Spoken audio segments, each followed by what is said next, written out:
Welcome, everybody, to the Bad News Podcast. As always, my co-host, JT Kelly. And my name is Sam Castillo. This is Bad News with JT and Sam. And our producer, Jimmy Clifford. Jimmy Clifford. We have a fun episode. We have an interesting one. We always do. We always try our best to entertain you, make you laugh. This one, we outdid ourselves here. JT Kelly has built a rapport with famed private investigator Ed Opperman, and he gave us the time and luxury of informing us about the Hunter Biden laptop in a detail that I did not know, which is pertinent information as we go into this election year. Yeah, so I mean, this started because we wanted to talk about Alexander Smirnov, which is a case that Sam knew way more about than me. And I was like, I really don't know this guy's name. I started Googling it, and it tied in with the Hunter Biden thing. Ed Opperman. If you want to talk about any political intrigue, Ed Opperman knows someone that was involved in that political intrigue. I guarantee it. And he is surprisingly accessible. The first time I emailed him was a few years ago, and he responded immediately, just answering technical questions. So I followed him on Instagram, and he followed me back. And he is a guy that's like a hangout, chill dude that likes to goof, that just happens to be an expert in anything interesting and weird in politics. And I mean it. There is not a single topic you could throw at him that he wouldn't say, oh, my friend did XYZ related to that topic. He's like I wish you can't pick your uncles, but goddamn, he's a great. He would be a killer uncle. He is like the Forrest Gump of political intrigue. Like he is that. Like there is not a single drama in the political realm in the past 15 years that he couldn't riff on, and he was gracious enough to give us about 30 minutes of his time. Unreal political hero for guys like us. Yeah. For guys that are sick in the head. And people who like the show, too. Yeah. They're not off the hook. They're sickos. Yeah. You're also ill. Yeah. If you're more than one episode into this podcast, you also need mental help. And that's okay. And that's okay. That's okay. That's why we talk about this stuff. Ed's going to give it to you. Ed's going to give it to you. Yeah, dude. Oh, check out the Opperman report. He is a broadcasting legend. Yeah. And so we have a really cool interview. I did run my theory about what I think Alexander Smirnov is. Just a quick understanding of some of the names that we talk about, because we go right into it in our interview, so you guys fully understand. We're talking about the Hunter Biden laptop, the son of President Joe Biden, and some of the players that are involved in the story. When he says Giuliani, he means former mayor of New York and attorney for Donald Trump, Rudy Giuliani. He mentions a Dr. Ablow, who is a unlicensed medical doctor in Massachusetts who had relationships with both Giuliani and Hunter Biden. And then there is a bagman, Rob Costello, who was a worker for Giuliani. A cast of characters you won't soon forget. Oh, one last was Lev Parnas. He was a Ukrainian information broker who worked for both Giuliani and John Kerry's son and Hunter Biden. The Alexander Smirnov name that we do talk about is about a former FBI intelligence asset. He was an informant for the FBI for over 10 years and is a U.S. and Israel dual citizen, which is, murky, and is a known informant as well for Russian intelligence, fluent in multiple languages. And this last week, he tried to flee the country, we think, after he was arrested for coming forward. I guess we need to backtrack. He has been an informant to the FBI and gave information to the FBI that he believed that Hunter Biden and current President Joe Biden were committing illegal practices of corruption with a Ukrainian company and oligarchs named Burisma in Ukraine during the Obama administration, and came forward with this information in 2020 going into the election where Joe Biden was elected president.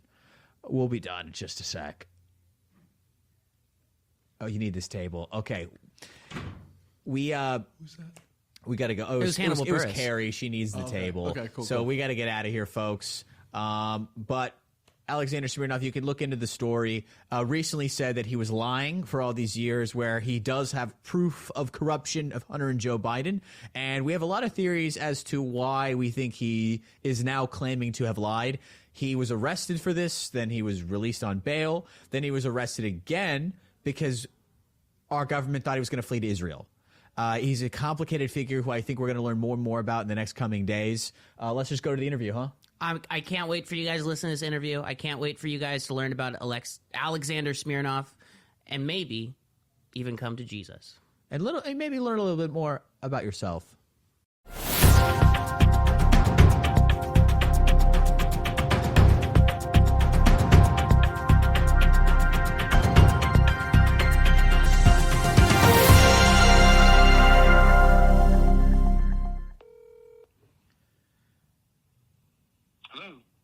Hey, Mr. Opperman, can you hear me all right? I hear you good, yeah. Well, good deal. This is JT. I'm here with the rest of the podcast, my friend Jimmy and my friend Sam. Hi, this is Sam Castillo. Nice to meet you. Thank you for joining us. Sure, no problem. So we got Sam Castillo and who else? And Jimmy Clifford. Hi, how you doing? Nice to meet you. Jimmy Clifford. Thank you. Well, again, thanks so much for coming on. We're a few episodes in, and honestly, we're not talking about like the hottest news stories on the block. We're talking about news stories that, you know, Sam, Jimmy, and I all follow pretty closely. And when Sam first started talking about Alexander Smirnov, I had to Google that. And the only reason I'm even slightly familiar with Alexander Smirnov or anything related is all the episodes that you've done on Hunter Biden's podcast. I mean, Hunter Biden's laptop. Okay, good. Real quick then, how does Smirnov connect to the laptop? The story about Biden's relationship with Hunter's business dealings. Because specifically what I remember from the laptop is that he had those text messages that says, I get my dad, I've direct line to the president or the vice president at the time. I have direct line to my father. And then with the Alexander Smirnov story, he's releasing similar information as far as, you know, Hunter Biden's dad's relationship with his business dealings, right? Right. Well, let me ask a quick question. Then which show, who was the guest on the show that mentioned Smirnov? Oh, I don't think you've mentioned Smirnov. It's just the only thing I know about Hunter Biden's laptop is from your episodes. Oh, yeah, I got some good stuff on the laptop, yeah. Perfect. Well, Ed, thanks so much for jumping on. I really, really appreciate it. No, thanks for having me. Absolutely. And when I first learned about the Alexander Smirnov story, you know, for me, I couldn't tell the difference between Alexander Smirnov in the news and the Alexander Smirnov that's a famous figure skater. I was really hoping they were the same guy. They were not. But, you know, essentially what it seems like from the summaries I've seen online and from the conversations I've had with Sam is that this Alexander Smirnov guy, his whole thing is kind of corroborating what was found out in Hunter Biden's laptop as far as his father colluding with foreign powers and foreign businessmen. And that's really why we wanted to have you on, was ideally be able to give us some context as to this whole story, you know, this whole crazy news cycle. The laptop story specifically, not necessarily Smirnov, but just if you could help us and our listeners really understand what the Hunter Biden laptop story is, especially since we're now in an election year where it's going to come back up again. Mm-hmm. Gotcha. Okay. I am definitely not an expert on Smirnoff. Maybe Smirnoff vodka, okay? I've drank a lot of that over the years. But this, Sure. I didn't even know there was a figure skater, okay? So my name's Ed Opperman. I'm a private investigator. I host a radio show, interview show 5 nights a week on AM/FM radio. You can find it as a podcast. It's called The Opperman Report. But I'm also a private investigator for my whole life, since I was like 20 years old. And one of the things I do is a lot of opposition research and that type of thing. I'm brokering lawsuits. I was the PI in the lawsuit against Trump and Epstein. I have 2 clients right now testifying against Trump in New York in March in the Stormy Daniels case. Plus a friend of mine testifying over there as well. Now, I can tell you what I know about the laptop, okay, and my involvement in the laptop. And it's a pretty funny story. Okay. I heard this story about a woman who was 19 years old named Samantha Spiegel, and she got involved with John Mark Carr, the guy who confessed to killing John Benet Ramsey. While I'm interviewing her, at the end of the interview, she blurts out this story. And I had a relationship with Dr. Keith Abloh, the Fox News commentator. Mm-hmm. And he got me into an S&M relationship. And he abused me. And I'm like, what the hell? I says, have you ever...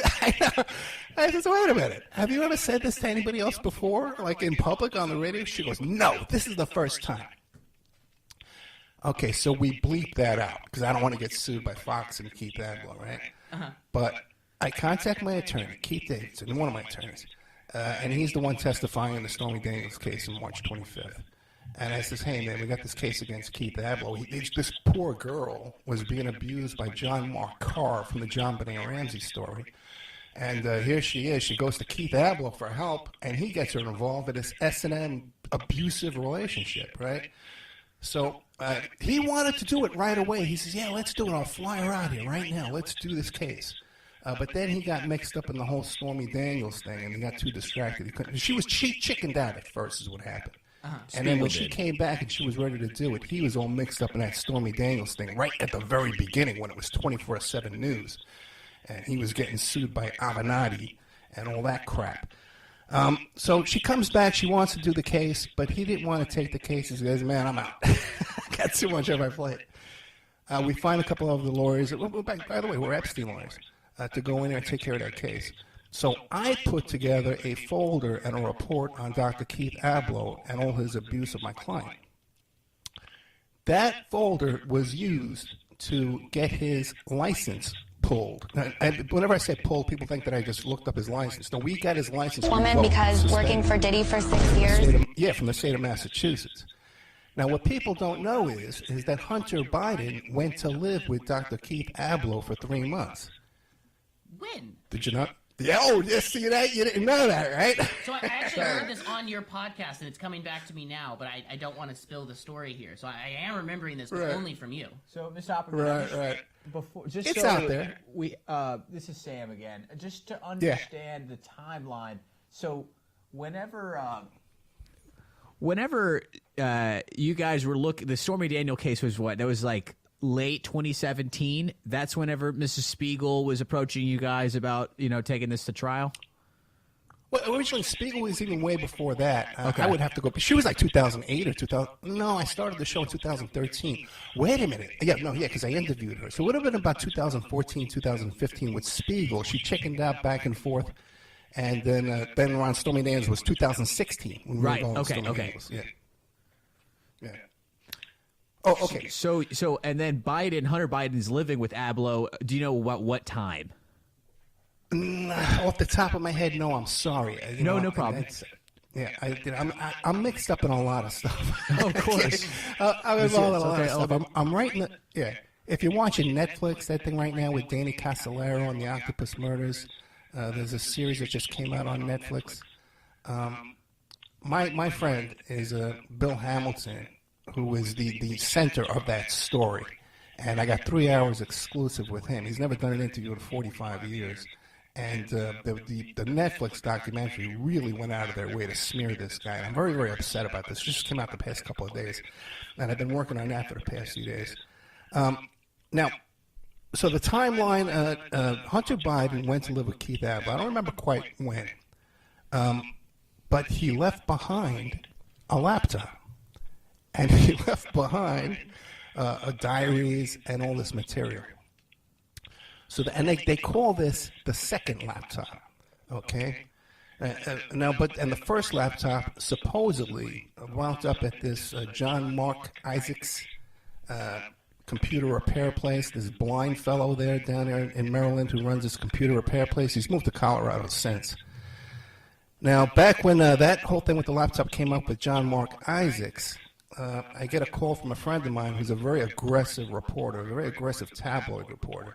And he goes, Ed, me and some of my friends of mine, we barged our way in there and we got a taped interview with John Mark Isaacs, okay? And he was doing fine until we started asking about the chain of custody of the laptop. And he keeps bringing up Robert Costello. Now, Robert Costello is Rudy Giuliani's representative. Okay? They have another word for that. It's called bagman, okay? Okay. And, okay. But he's a longtime associate of Rudy Giuliani. And I knew right away he was a point man in this whole laptop deal. Because what happened was, okay, when Hunter Biden left Keith Abloh's place and he left behind all his material, Keith Abloh's brother shows up at a book signing party, a book launch party in New York for Bradley Birkenfeld. Bradley Birkenfeld is this. He got like $300 million whistleblower settlement because he used to work for these Swiss bank accounts. He had to do some time. He had his own problem there, but he had a book launch party in New York. Now, who's at this party? Dr. Keith Ablow's brother, Bo Dietl, Bernie Kerik, former CIA John Kirkawa. He worked with Costello, Kiriakou. of course. Go ahead. Sorry? I'm sorry, this is the guy who worked with Kiriakou. Right. Kiriakou was a former CIA, and he was at this party, too. Oh, really? Oh, a real who's of guys we read about. Yeah. Kiriakou, the story with him was, what came out in public with him is he says that they offered him a pardon to sell him a pardon for $2 million. Okay? So I had him on the show too. Okay, let me go back. Let me back up a little bit because this is really funny. At this party, Ablow's brother says, "Hey man, we got Hunter Biden's laptop and we want to monetize this laptop." So they says, "Well, how much you want for the laptop?" He goes, "We want $2 to $3 million." Okay, which by the way, $2 to $3 million is the same figure that they were selling pardons for. And that's what Kiriakou went public on that thing, saying, "Hey, they wanted to sell me a pardon for $2 million." And he talks about going through Robert Costello. Okay, you guys following us? It's making sense. Yeah. Oh, yeah. Yes. So Kiriakou, he's a whistleblower who broke the lid on the whole waterboarding scandal. These guys, Costello and the powers that be, tried to charge him $2 million for a pardon for coming forward with that classified information. Kiriakou served time in prison. He's out now, and now that he's out of prison, he's at the party with Keith Ablow's brother at a book release for Berkowitz, who is a whistleblower for Swiss bank accounts. Birkenfeld. Berkowitz is the son of Sam. This is Birkenfeld. He's not as bad. I'm sorry. Birkenfeld. Interesting crossover for a sec, though. Yeah, I don't know what Birkenfeld does in his personal life. Okay, but I can't get into that. So we're at the but Birkenfeld release party, and Ablow's brother is there, and the bag man for Giuliani, Costello, is there. Right. So, Kiriakou tells a story on my show. See, because I invite all these guys on the show. I don't say in advance, "Hey, man, I want you to come on and tell me about this bribery at this party." With Birkenfeld, he wrote this book called Lucifer's Banker. So I contact him. I said, "Mr. Birkenfeld, that's the greatest book I've ever read in my life. Would you like to come on the show?" So, and then when he gets on the show, I said, "Hey, what about that laptop story at this book?" And so he tells the whole story, without realizing, he's because he denies all this, but I got him on tape. Okay. So now they're trying to sell the primary laptop for about $2 to $3 million because it contains damning information about Hunter, and there's a secondary laptop that's at Ablow's house. There's many laptops. There's many. And we're going to get into one that was on a plane with Rudy Giuliani and Lev Parnas and Sean Hannity. Okay? Can I ask one question real fast? Go ahead. So Biden, of course, being the son of a prominent vice president who's a Democrat, how is it that Costello, who's a bag man for a Republican, that's his full-time job is to just scrounge up dirt about the opposing party? Or how is he finding all of these laptops? How is Giuliani getting laptops on planes? These are not political allies. Oh, because what happened, according to Lev Parnas, you know who Lev Parnas is? I don't. No, sir. Okay, Lev Parnas was former partners with Giuliani, okay? And he's the one who arranged the perfect phone call between Trump and Zelensky. He was at that dinner table and arranged that phone call. Lev Parnas, he went to prison for all this, man, but he's out now, and he's in the middle, okay? He's not with the Democrats. He's not with the Republicans. He's got all this font of information, this wealth of information, and really no one wants to put him on because he doesn't fit in with Fox News. He doesn't fit in with CNN. I tell him, dude, you got nowhere to go but me. Okay, So he comes. So we become friends off the air. He's a man without a country. Okay, one thing to understand. Okay, about this whole thing with Ukraine and Hunter Biden and Burisma and all this crap. Lev Parnas says that it was Rudy Giuliani's guy in Ukraine, the guy who arranges Rudy Giuliani's speaking engagements in Ukraine, who got Hunter that job over at Burisma. Okay? There's levels to this that go beyond party politics, where people are willing to do deals with the enemy, the political enemy, for their own personal gain. And that goes on all the time. And in this case, it's all over the place. Everybody in this is interested in money only, myself included. I mean, we're all just doing this for money. Wasn't there other politicians' sons along with Hunter Biden in the same business dealings, or am I remembering that incorrectly? I feel like it was him and then someone else's son, right? Well, gee whiz, who could the other guy be? I don't know. John Kerry's son? Could it have been John Kerry's son who was partners with Hunter Biden? I knew it was someone. You want to laugh, man? Go dig up the Devin Archer testimony before Congress. Okay, he was another Hunter Biden partner. Weren't we reading that this morning? We Sam? were actually reading. We actually have screenshots of the House or the Oversight Committee's website where they were quoting a testimony from Archer this morning, and we're going to got to read the whole thing, man. And you got to make sure you're getting the unedited versions. The Republicans put out an edited version. You got to get the unedited version, but it's available. Okay. What do the Republicans edit out? Well, the first thing they edited out. Okay, I never read the edited version, but I read the unedited. Devin Archer, when he first starts testifying, the first thing he says is, "Yeah, we did great work, and John Kerry's son was, they don't want to hear about John Kerry's son. No, he doesn't exist. No, go out. I can't hear you. Forget John Kerry's son. When he was doing the exact same thing, and he still is." Hunter and John Kerry's son, I don't even remember John Kerry's name, but the guy's John Kerry's son, they were running around all around the world with their hand out getting payoffs from everybody. Devin Archer also testifies that this whole big story about how Joe Biden put the squeeze on the prosecutor in Ukraine because he was investigating Burisma and he put the squeeze on him, got him fired. No way, man. Burisma liked that guy. He was already in their pocket. They wanted that guy.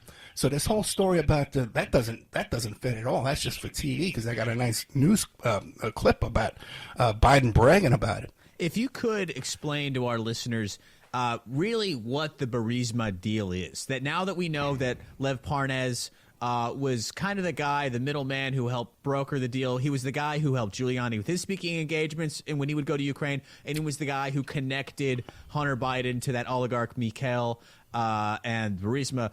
Could you explain to our audience what the actual Burisma deal was?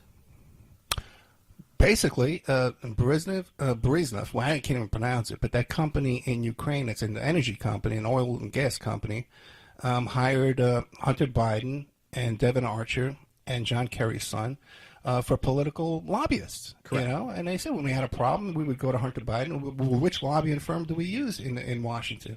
And that's standard business, man. Unless you want to get rid of capitalism, that's just how it works. I see no problem. Oh, yeah, listen, this whole bunch is corrupt. They should all be in prison. But by the way, Lev Parnas isn't the guy. Lev Parnas knows the guy who got Hunter the job at Burisma. I see. And he was involved in the Zelensky call, and he was also involved in that whole thing. Remember that woman who was the ambassador over there, and they were following her around, and it was really it looked like they were going to whack her. He was involved in digging up dirt in Ukraine and all that kind of stuff.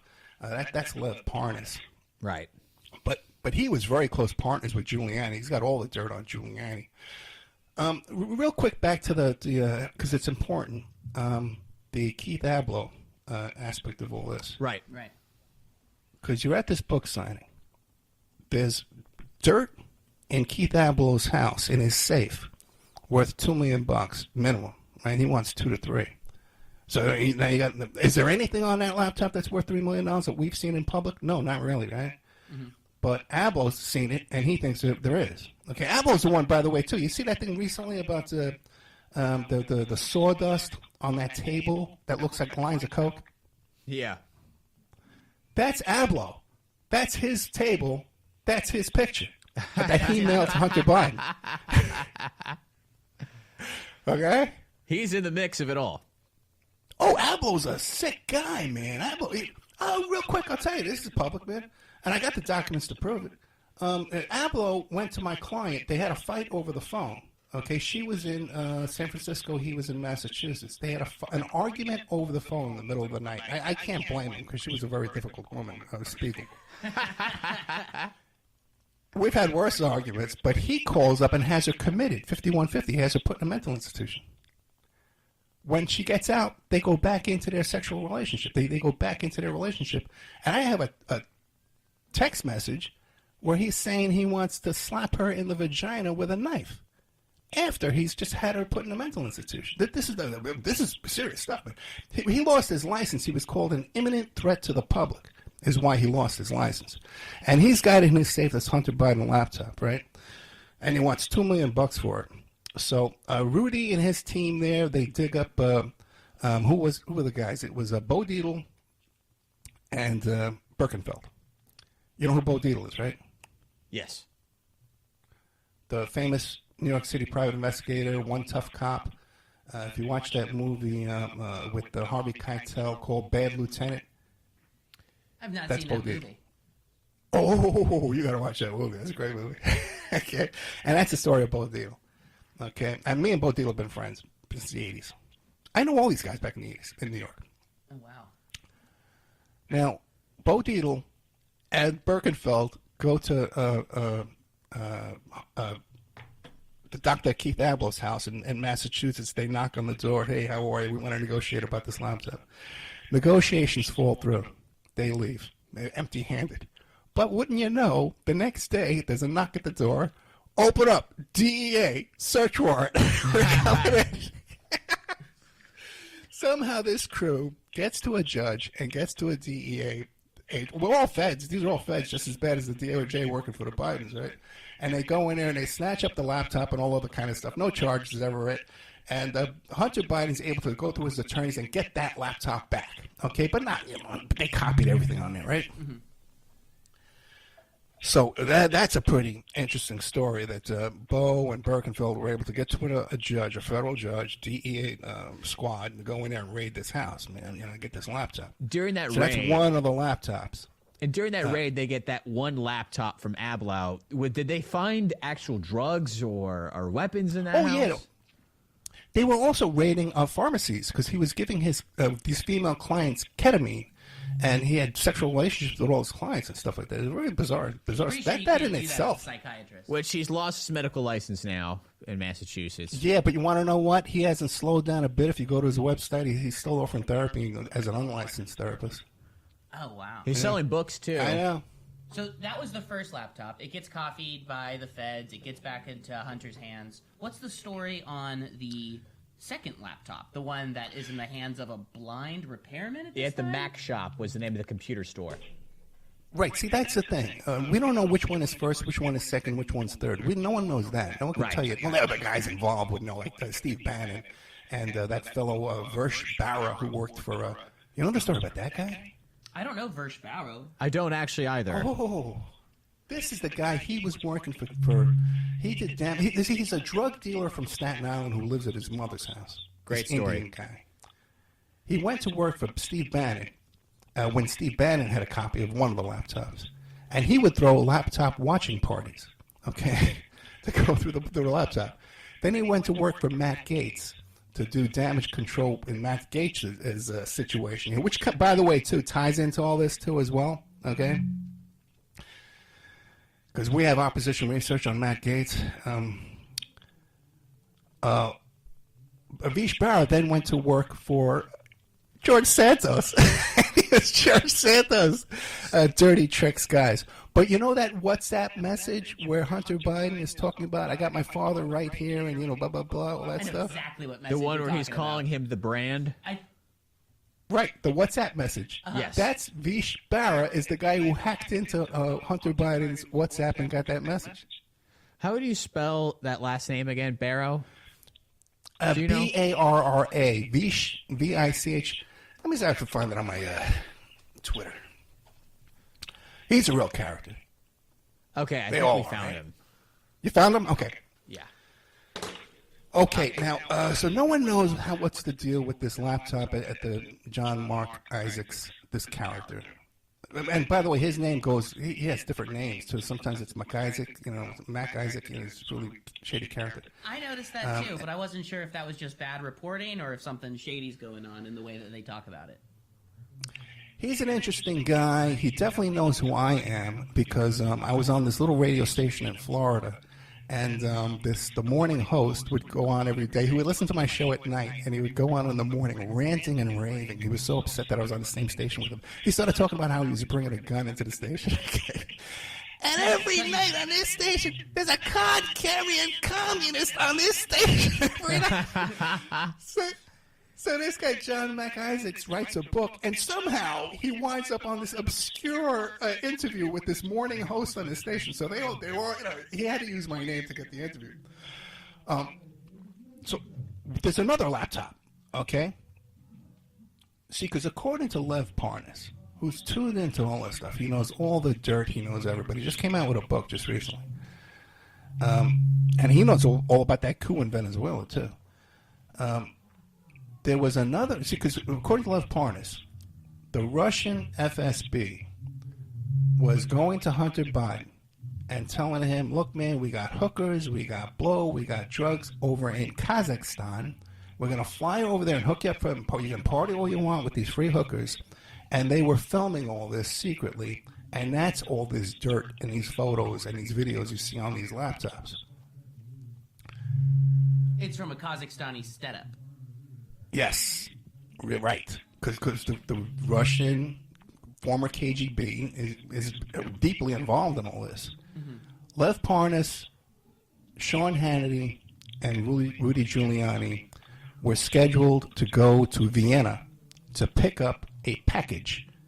He uses the word package, but what he's talking about is another dump of laptop material to put on Hunter Biden's laptop. They're on the top. Hannity is on his way there because he's working on a story. Parnas is on there because he's Rudy Giuliani's partner, buddy. Right before the flight, Rudy Giuliani says, sorry, guys, I can't make it. Can't make the trip. Missed my flight, missed my cab, whatever. FBI shows up on the plane, they arrest Lev Parnas. What? That's how Lev Parnas. Yes. So Rudy Giuliani got tipped off in advance.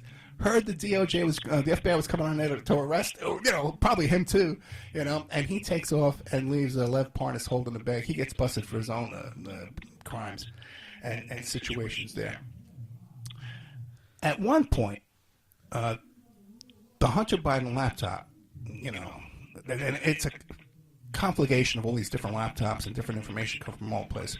But at one point, there's a version of this laptop in Rudy Giuliani's apartment in New York City. Patrick Berge. I've had him on a guest on my show many times too. He's a nice guy, but he was in with all these guys. He knew Giuliani. He was in with all these characters and knows everybody. He testified at the January 6th hearings and the commission hearings. And Rudy Giuliani invites him to his house. Allegedly, the forward story is to check out and authenticate the laptop. But what they really wanted him to do was to get in there and break passwords that were in the laptop, in the encrypted passwords and stuff like that, and go in there and break these passwords. He was unwilling to do certain things that were gone too far. He wouldn't do it. So he leaves. A couple of days later, remember when Rudy Giuliani's apartment gets raided? They take all his phones, they take his computers, they take his electronics. Mm-hmm. They leave behind the Hunter Biden laptop. They don't touch it. And who's taking everything? Was it the Secret Service? Was it the police? Was it the FBI? I'm pretty sure that was SDNY, the feds in New York. Uh-huh. But they left that the went laptop. In. They wouldn't touch it. They left that one behind. So the laptop is like, I don't know, it's like the holy grail at this point, It was the biggest thing about last election cycle. It was huge news, nonstop, 24/7. And I remember the thing that killed me was like I saw, the WhatsApp messages and things like that.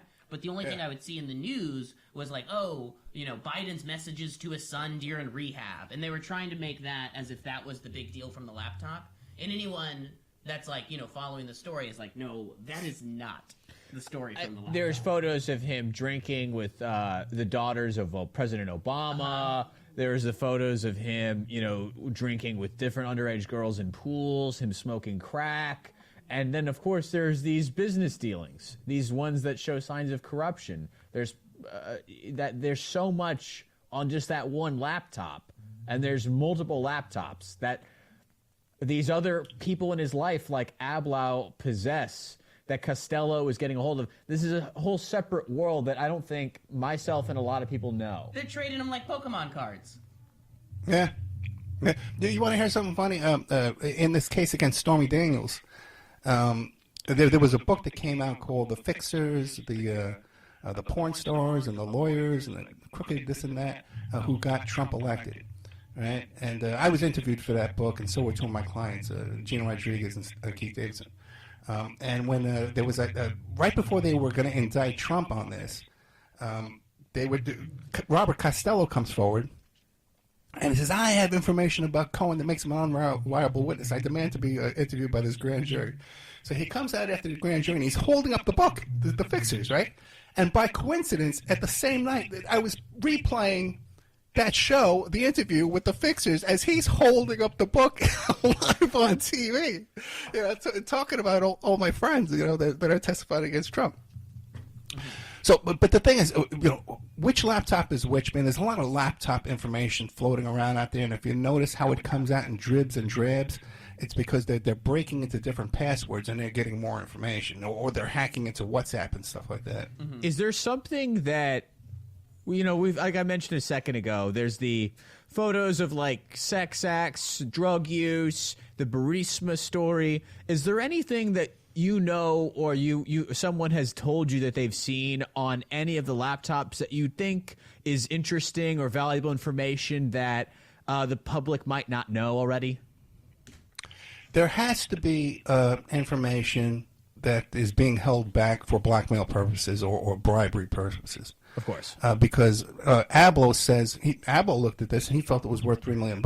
Okay. Is there anything you know that we might not know or the public might not know that you can share with us? No, there's not. Well, yeah, the public doesn't know any of this stuff, but you know, you can really, if you really dig around, you can find a lot of it. But as far as, you know, is there some kind of child porn on there? I've asked everybody. Bergie says he never saw anything, but he saw a lot of bad stuff. With Rudy and Carrick, back when the laptop first came out, and they were saying that there was child porn on there, I messaged Rudy. I messaged both of them. I tagged both of them on Twitter. And I says, hey, listen, man, if you guys saw child porn on that laptop and you're passing it around, you're circulating child pornography. Correct. You guys are going to be going to jail. Yeah. Right. Rudy blocks me. Again, I've known Rudy since New York in the 80s. Rudy blocks me. And they later on that day, they say, we just turned this over to New York State Police. All more information. So, and no one's come out with any child porn on there. But I was involved in another case once, involving Wienergate, right? Anthony and Weiner, I was sent, right? Yes, Anthony Weiner. My involvement with that was Gina Rodriguez, the same woman who set up the whole Stormy Daniels deal, was my agent, and she was Stormy Daniels' agent. And she was the agent for that first woman, Maria, who was a Las Vegas blackjack dealer. I forget if she was blackjack or poker. The press always gets it wrong. Whatever they say, it's the other. Mm-hmm. Okay? So Gina represented her, then she represented Sydney Leathers. So I did the cell phone forensics on that first phone with the pictures of Maria, with Wienergate.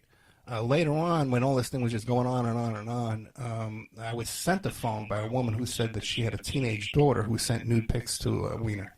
Now, I can't open up that phone. Once I'm told there's child porn on there, I can't touch that phone. Mm-hmm. So the minute I got it, I sent it over to the cops in Virginia, and it just disappeared. You had done the cell phone recovery, sent it off to the police, and then they lost the evidence?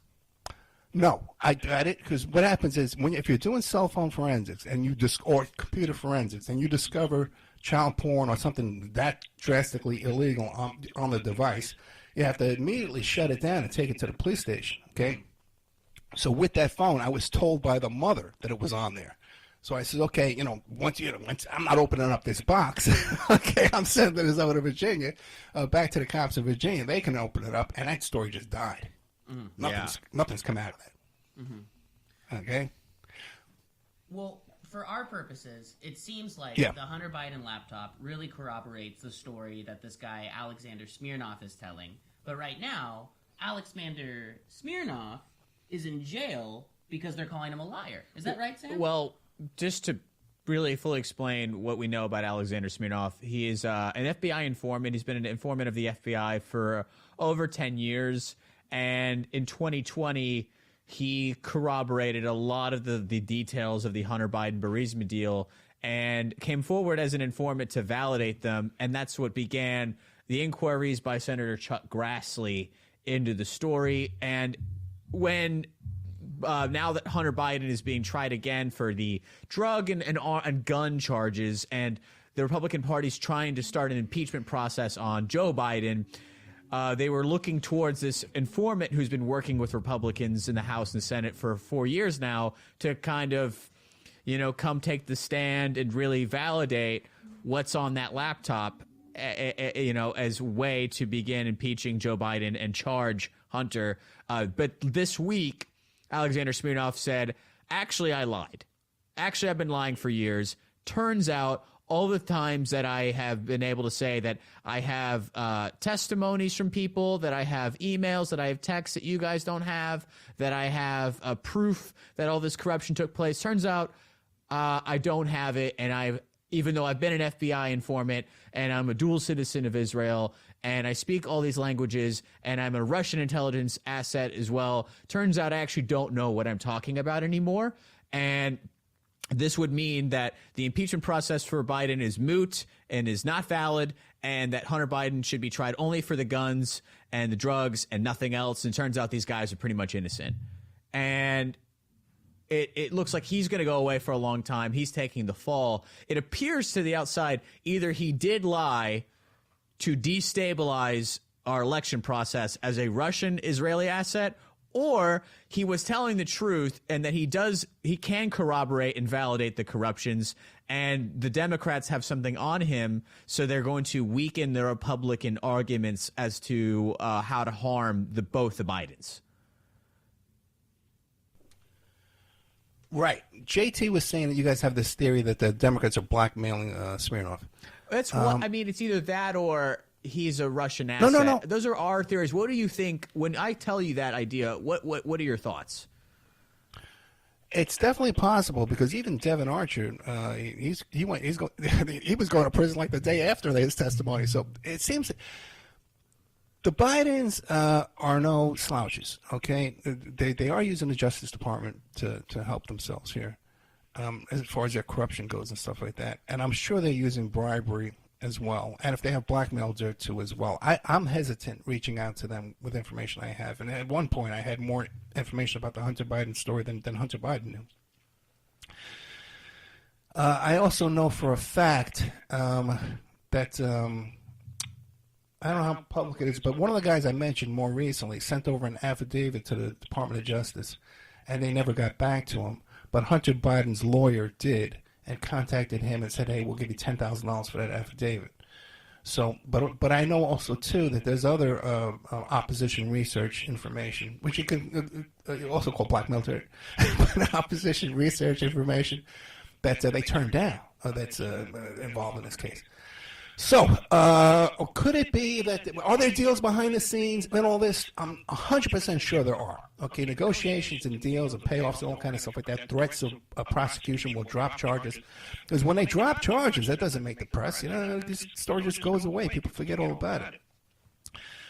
Are there people on the FBI payroll as informants that are just giving them crap and giving them nonsense and BS? That goes on all over the place. That happened with Lawrence Ray. Everyone talks about Lawrence Ray. Bernie Kerrick's best man who got involved in that Sarah Lawrence prostitution case. He went to go live in the dorm in Sarah Lawrence College with his daughter, and he was pimping out his daughter's roommates. You know that story? Yeah. He was an FBI informant. He was involved in some kind of intelligence operation, too. And he was giving garbage over to the FBI and getting paid for it. And finally they said, "Hey, this is all dirt. This is all garbage. Well, we're not paying this guy anymore." So as far as that goes, that happens a lot. People are giving BS information that are informants, and they don't get in trouble for it. Right. Well, yeah, there is a possibility that he was lying, and there is a possibility that he wasn't. I guess those are just the running theories I had as to the logic as to why he might have been lying, or he was telling the truth and now he's pretending to have lied. We have to wrap up soon. Was there anything else that you think the laptops are going to anything that you think might happen as we get closer to November this year with these laptops that you've like looked into or thought about that you think that people might want to know that they might not know already or hasn't really been publicized? Well, it's not just the laptop; it's the WhatsApp hacking too. It seems like we're at a level in politics in the United States here where we're just, man, this idea of opposition research and spying on the opposition has just gone so far, and it's really right under the surface. You could just scratch just a little bit, and the whole story's right there. I don't think we've ever had this kind of skullduggery going on in American politics before. Is something? Are they get? There has to be more in this laptop area of information, computer data that they have, because Keith Abloh wanted 2 to 3 million. Right. And I don't see anything on that Hunter Biden laptop so far that's worth 2 to 3 million. And if there's business dealings on there, if they've hacked into bank accounts and foreign transfers and stuff like that, and they of $100 million or a $10 million or a $20 million deal. I think their first motivation would be, hey, let's get a piece of that money rather than, hey, let's influence the election. But who knows? That would be mine, too. Yeah. That would be, if I found anything on Hunter Biden's laptop, the first thing I would do is contact you to see who I could make some money on. But it's so true, yeah, and I'm available. Opperman Investigations at gmail.com. If our listeners find any intel or any hot information, don't post it on Twitter. Go directly to the man himself, Ed Opperman of the Opperman Report. He'll line you up with some handlers and change your life.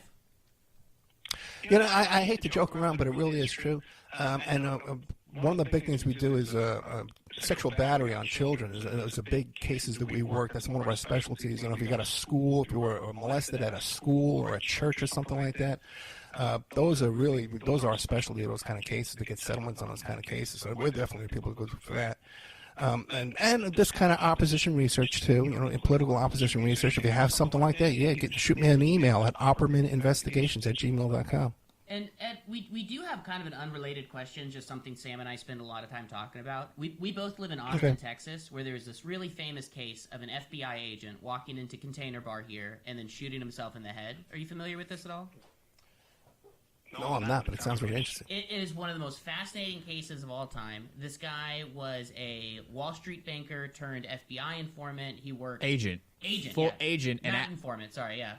And he was a DC agent too. He was the head of some. He was in charge. He was part of the division of the FBI that looked into domestic financial crimes and was investigating the Clinton Foundation in 2014 and 2015 before the 2016 campaign really began. Mm-hmm. So one night he's out with his coworkers in downtown Austin, Texas, and then he shoots himself in the head on the dance floor. The FBI and the police come. There's no police affidavit of the incident. They take people's cell phones. It's just this very shady incident. Multiple testimonies from people who were in the bar who said the police took their phones and scrubbed all the photos and videos off of their phones. Yeah. What our goal with this podcast is to raise enough money to hire a private investigator to dig into this case. How much do you think that would cost to get a good PI to dig into this case, like ballpark? Oh, boy. It's hard to say. That's a very interesting story. And it's not all that uncommon for the cops at the scene when there's a bunch of witnesses say, get out of here. Okay. You know, I forget the guy's last name, and it's really breaking my heart, but there was a guy, this redheaded fellow in Vegas, who got shot at a Costco by these cops. Eric was his first name. I became really good friends with his dad. I forget the last name at the moment. And they destroyed the Costco video footage, you know, and they took people's phones. Like, witnesses were terrified, you know, about that story. So that is, that kind of stuff happens, you know, and the Clintons have that kind of juice to do that kind of thing still to this day, you know. Talk about Clintons and the Clinton Foundation. You probably don't even know about this. I have had for years exclusively the 24-page letter where Jeffrey Epstein's attorney, Jerry Lefcourt, who was Abby Hoffman's attorney at one point. But Jerry Lefcourt wrote a 24-page letter during the sentencing negotiations for Jeffrey Epstein, where he talks about how Epstein was such a nice guy, charitable guy, that he helped create the Clinton Foundation. And I got that 24-page letter. It's been on my members section, and it's been in my Patreon right now. And when Epstein died, I forget when things really started going crazy, either when he got arrested or when he died. But all these places were going to my website to buy that document. Business Really? Insider. Yeah, they were buying that. So anywhere you saw it after that, it was bought from me. I got that letter. Opperman's Patreon and website is filled with source documents. It is the absolute best resource you can have for anything that makes your brain tick. It is so good. I first found out about you because a podcast I listened to by a journalist named Whitney Webb was praising your work. I don't know if you've ever heard of her at all. Who? Whitney Webb. She has she's a journalist who lives in Chile and was looking into the Epstein financials. Whitney Webb was praising me? Yeah, she was praising your work.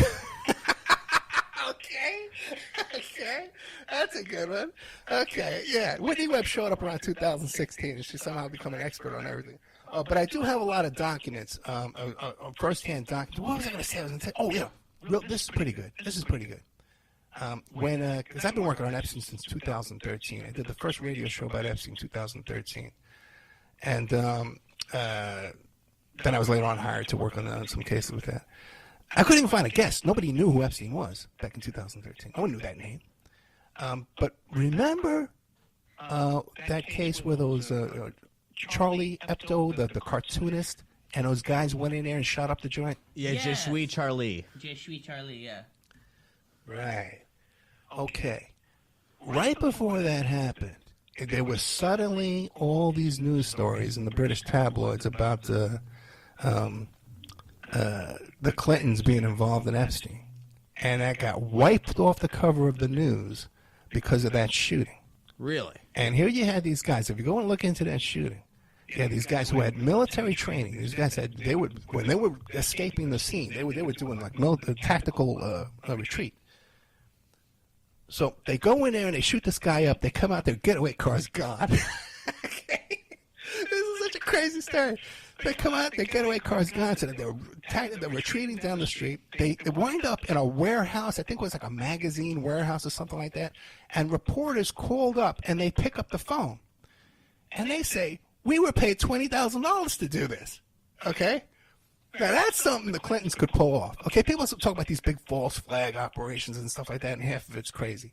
But to something like that, to hire 4 guys, mercenaries, ex-military, to go in and shoot up a joint and take off, and then you set them up by their getaway driver takes off, that's something definitely the Clintons could pull off to get their name off the news, and it worked. Wow. And that was 2016. That was the summer of, no, maybe it might have been before that. Yeah. Yeah, that is, and that was leading up to the Clinton Foundation, and Hillary's run for president.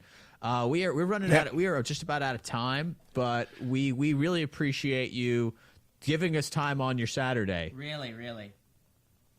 No, thank you guys. I enjoyed this. I really did enjoy this. I'm having a bad day. I'm all still so upset about this whole Netflix thing with the Danny Casolaro story. If you listened to my show last night, I was just ranting and raving like a lunatic. It's just these Netflix, man, these characters over at Netflix are just rewriting history like one week after another with all their documentaries, man. It's just breaking my heart.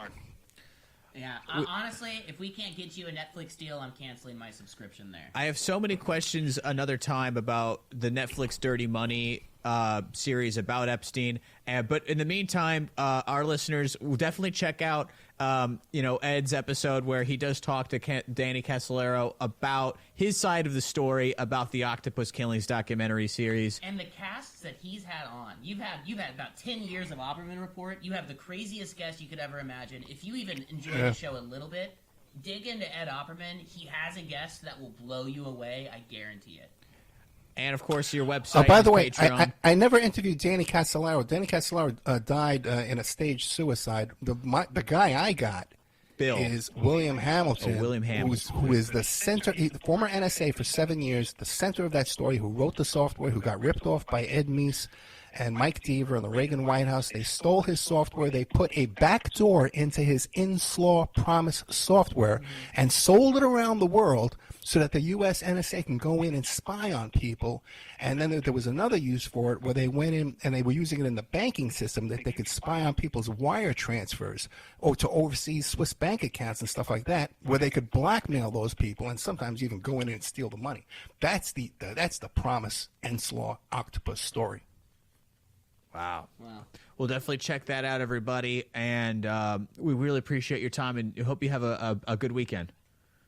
You too, guys. Thank you very much. Thank you, sir. Thank you so much for coming on. Trip. I love that he did the same thing as last time, where he said I have 20 minutes and then talked to us for an hour. Oh, I knew it. He has so much to say. So much information. He's been a PI for over 20 years, and he primarily works opposition research, the sexiest type of PI work. Imagine if your job was just to find dirt on politicians and billionaires, and then you did a podcast about it. There's a reason this guy doesn't want to be on camera. He's got to feel insane amounts of paranoia with the people that he writes stories on every single day. Yeah, wow. But yeah, I honestly, I've been a fan of Opperman since the Palin shit went down, or at least I heard about it. And he is out there. I love him. I absolutely love him. All right. Boom. All right, guys. Well, that was the interview. We hope you enjoyed it. As always, Sam Castillo, comedy on everything social media. The podcast is Bad News Pod on Instagram and TikTok. You know, if you're not already subscribed to the Creek in the Cave podcast network on YouTube, please do. That way you'll keep up with us. Give it a like, give it a follow. Check out Opperman Report online as well, and we'll see you on the internet. Give your plugs, too. Oh, well, my Instagram's God's Favorite Comedian, and you can find the show's Instagram at Bad News Pod. You got it. Cool. Hey, thank you. What's up, We'll Jimmy? see you next week.